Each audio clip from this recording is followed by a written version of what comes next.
ஓட்டு போட்ட மக்களுக்கு வேட்டு வைக்கும் திமுக என தமிழ்நாடு லாரி உரிமையாளர்கள் சங்கத்தின் மாநில தலைவர் யுவராஜ் தெரிவித்துள்ளார்.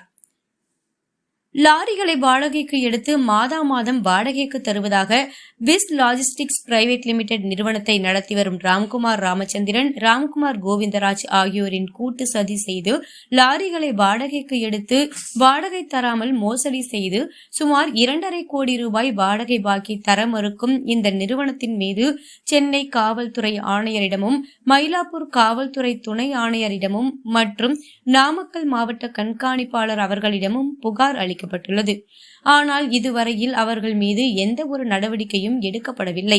அவரை தொடர்ந்து தமிழ்நாடு லாரி உரிமையாளர்கள் சங்கத்தின் தலைவர் யுவராஜ் மற்றும் நாமக்கல் மாவட்டத்தை சார்ந்த முத்துசாமி, மணிவேல் ஆகியோர் சென்னை மயிலாப்பூரில் உள்ள காவல்துறை கூடுதல் இயக்குநர் அவர்கள் சட்டம் ஒழுங்கு ADGP அவர்களிடம் புகார் மனு வழங்கப்பட்டது.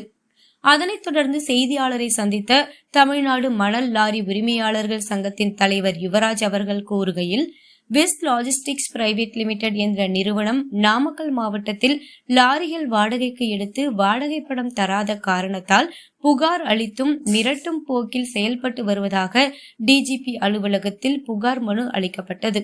மேலும் லாரி வாடகை கேட்கும் பட்சத்தில் அவர் மிரட்டும் போக்கில் எங்களுக்கு 1 கோடி ரூபாய் நஷ்ட ஈடு தர வேண்டும் என மிரட்டுவது ஏற்புடையதல்ல. இந்த மிரட்டலுக்கு பின்னால் MP மகன் செயல்பட்டு வருவதாகவும், திமுக ஆட்சிக்கு வர வேண்டும் என லாரி உரிமையாளர்கள் வாக்களித்தனர். வாக்களித்த மக்களுக்கு வேட்டு வைக்கின்ற திமுக அரசு இனி மிகப்பெரிய போராட்டத்தை சந்திக்கும் என கூறினார். தமிழகத்தை சேர்ந்த லாரி உரிமையாளர்கள் திட்டமிட்டு லாரிகளை வாடகை எடுத்து ராம்கோ, இந்தியா சிமெண்ட் போன்ற நிறுவனங்களுக்கு வாடகைக்கு விஸ் என்ற நிறுவனம், விஸ் லாஜிஸ்டிக் என்ற நிறுவனம் எடுத்துக்கொண்டு லாரி உரிமையாளருக்கு வாடகை தராம ஏமாற்றப்பட்டிருக்கிறார்கள். அதாவது ஒரு லாரி உரிமையாளர் போடல சொல்லி நாங்க நாமக்கல் பகுதியை சேர்ந்தவங்க நாமக்கல் SP கிட்ட மனு கொடுத்த 80,000 ரூபாய் வரலன்னு கேட்ட ஓனருக்கு இவர் 1 கோடி ரூபாய் மிரட்டல் தோரணையில் 1 கோடி ரூபாய் நீங்க எனக்கு கொடுக்க வேண்டும், நீங்க SP பார்த்து எங்க நிறுவனத்தை நீ ஏமாத்து பேர் வழி ஏமாத்துக்கிற, நீ ஏமாத்திட்ட, எனக்கு வாடகை வரலன்னு நான் கம்ப்ளைண்ட் கொடுத்தா நீ எங்களையே பணம் கேட்டு பண்ற. இது பின்னாடி யார் இருக்காங்க, இதுக்கு பின்னாடி யார் செயல்படுறாங்க, ஏன் இந்த மாதிரியான நிலைமை?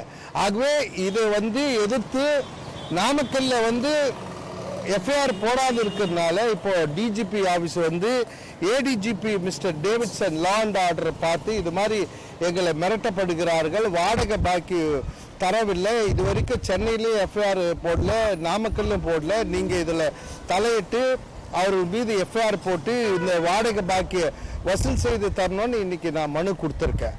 ஆகவே இது இந்த லாரி உரிமையாளருக்கு இந்த மாதிரி ஒரு நிலைமை பேச்சுவார்த்தை பண்ணி பணம் கொடுப்பாங்க. ஆனா வாடகை பாக்கி கேட்க போனா இந்த மாதிரி லாஜிஸ்டிக் பெரிய நிறுவனங்கள் அவர்கள் மீதே 1 கோடி ரூபாய்க்கு மீது மாநில லாரி சங்கமும், சவுத் இந்தியா மோட்டார் அசோசியேஷனும், அகில இந்திய மோட்டார் டிரான்ஸ்போர்ட்டும் இணைந்து மிகப்பெரிய போராட்டத்தை நடத்த வேண்டும் என்பதுதான் நான் சொல்கிறேன். ஏன்னா இதை இப்போ நம்ம தட்டி கேட்கணும்னா இதே மாதிரி மற்ற லாரிகளுக்குடைய வாடகை பாக்கி என்ன நிலைமைக்கு வரும், இதுக்கப்புறம் இந்த இப்போ அதானி போன்றவர்கள் எப்படி அரசு சப்போர்ட் வச்சுக்கிட்டு மக்கள் பணத்தை சுரண்டுகிறார்களோ அது மாதிரி நாளைக்கு லாரி உரிமையாளருக்கு வாடகை திரும்பி இப்போ கமிஷனர் பார்த்தோம், SP பார்த்தோம், இப்போ DGP ADGP பார்த்துருக்கோம், அடுத்தது முதல்வர் சந்திப்பு. ஏன்னா லாரி உரிமையாளர்லாம் ஓட்டு போட சொன்னதே நம்ம தான், இந்த திமுக அரசுக்கு ஓட்டு போட்டு இந்த அரசை வர வச்சு நம்ம தான்.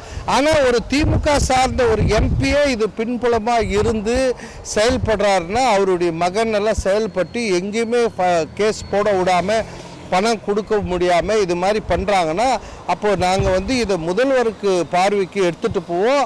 அதுக்கான முதல்வர் கவனத்தை ஈர்க்கும் வகையில் மிகப்பெரிய போராட்டங்களை நாங்கள் செய்ய தயார். லாரி உரிமையாளரின் வாடகை பாக்கி உடனடியாக காவல்துறை நிர்வாகம் பெற்று தர வேண்டும். அப்படி தவிர்க்கும் பட்சத்தில் லாரி உரிமையாளர்களை ஒன்று திரட்டி மிகப்பெரிய போராட்டம் நடத்தப்படும் என தெரிவித்தார்.